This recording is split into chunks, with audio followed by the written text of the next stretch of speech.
Hello daddy. Kí ló dé ní kẹ́sà? Sọ́bọ̀lọ́ ayé mi sùn rẹ̀. Ṣọ́bọ̀lọ́. Débò tí wọ́n di ẹnu adákẹ́ kì í ṣe bíi tèmi sọ́ọ̀bù ìṣeré rẹ̀. Ṣọ́bọ̀ tó báyìí ni. Ó sùn mi rẹ̀. Ó ga o. Kí wá ní ká bá ṣe báyìí? Báwo bá sọ́bọ̀lọ́ yìí ẹni wọ́n jẹ́ ìyẹn? Èmi ò lè báyìí bá Ṣọ́bọ̀lọ́ bí mi kì í ṣọ Ọlọ́run ẹ gbàgbọ́ sọ́kọ̀.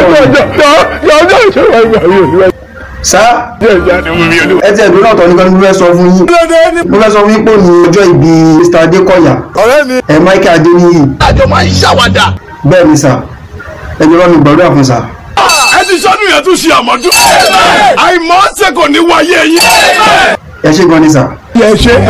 Yẹ sà mo lè èmi náà fẹ́ sọ fún yín náà Ṣọ́bọ̀lọ́ yín ti pọ̀ jù ẹ náà máa ṣọ́ ẹni ní díẹ̀díẹ̀ gbogbo nǹkan kọ́ nìyẹn máa ń wò. Àbí kò ń dààmú ẹ̀ ni. Sá. Orí tó sọ nísìn. Ẹ má bínú sà ẹ má bínú sà.